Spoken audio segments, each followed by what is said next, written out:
अब हम आपको दिखाते हैं इस वक्त की 100 बड़ी खबरें बिना ब्रेक के। पीएम नरेंद्र मोदी ने टेक्नोलॉजी लाएगी जिससे बिना इंटरनेट के डिजिटल पेमेंट हो सकेगा। पीएम मोदी ने कहा आपका अंगूठा ही डिजिटल ट्रांजैक्शन के लिए काफी होगा। जो अंगूठा कभी अनपढ़ होने की निशानी था वो डिजिटल पेमेंट की ताकत बनेगा। पीएम ने कहा देश में एक बार फिर सोने की चिड़िया बनने की ताकत, टेक्नोलॉजी के साथ कॉमन मैन की कनेक्टिविटी जरूरी। पीएम नरेंद्र मोदी ने कहा निराशा में रहने वालों के लिए मेरे पास कोई विकल्प नहीं, आशावादियों के लिए हजारों अवसर। पीएम मोदी ने यह भी कहा 8 नवंबर के बाद लोगों ने ईमानदारी की मिसाल पेश की, लोगों ने बदलाव के लिए हर मुश्किल और तकलीफ को झेला।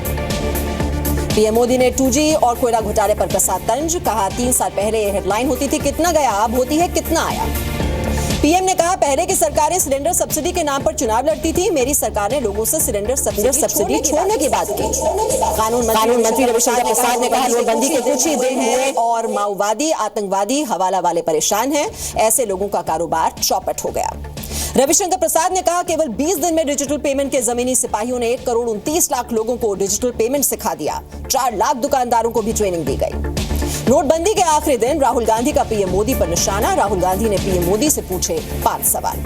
राहुल गांधी ने पूछा 8 नवंबर के बाद कितना पकड़ा गया काला धन, अर्थव्यवस्था को कितना नुकसान, कितने लोगों की गई नौकरी। सवालों के जरिए राहुल का पीएम पर तंज, पूछा नोटबंदी से कितने लोगों की गई जान, क्या दिया गया उन्हें मुआवजा। बैंकों में 500, 1000 के पुराने नोट जमा कराने की मियाद खत्म, आखिरी दिन आज बैंकों के बाहर दिखी भारी भीड़। पुराने नोटों को जमा करने के लिए अब सिर्फ आरबीआई का सहारा, कुछ शर्तों के साथ 31 मार्च तक जमा कराए जा सकेंगे पुराने नोट। समाजवादी पार्टी में गहराया विवाद, मुलायम सिंह ने अखिलेश और रामगोपाल यादव को कारण बताओ नोटिस जारी किया, दोनों पर अनुशासनहीनता का आरोप। मुलायम ने कल लखनऊ में बुलाई अपने उम्मीदवारों की बैठक, 1 जनवरी को अखिलेश यादव ने भी समर्थकों की मीटिंग बुलाई। रामगोपाल यादव ने कहा वक्त बताएगा कौन लड़ेगा पार्टी के सिंबल पर चुनाव, नेताजी ने 1 जनवरी को मुझे बुलाया लेकिन सूची पहले जारी कर दी। समाजवादी पार्टी में विवाद के बीच मुलायम सिंह यादव से मिले शिवपाल, पार्टी की रणनीति पर चर्चा। केंद्रीय मंत्री मुख्तार अब्बास नकवी का एसपी में विवाद पर बयान, कहा समाजवादी पार्टी को यूपी की जनता से मतलब नहीं।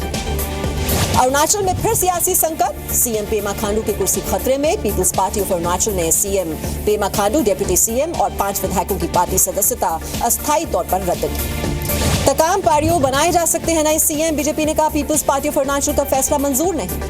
झारखंड के ललमटिया में आधी रात को धसी कोयले की खदान, अब तक 10 शव निकाले गए, कई मजदूर अब भी फंसे हुए हैं। ईस्टर्न कोल फील्ड्स लिमिटेड ने 5 लाख रुपए मुआवजे का किया ऐलान, राज्य सरकार देगी 2 लाख रुपए, घायलों को 25,000 की मदद, पीएम मोदी ने जताया दुख। रेस्क्यू ऑपरेशन के लिए पटना से पहुंची एनडीआरएफ की टीम, कोयला मंत्री की हालात पर नजर। जीएसटी और नोटबंदी से होंगे इकोनॉमी में बड़े बदलाव, आरबीआई ने जारी की फाइनेंशियल स्टेबिलिटी रिपोर्ट, सही दिशा में है ग्रोथ, बैंकों के एनपीए पर जताई चिंता।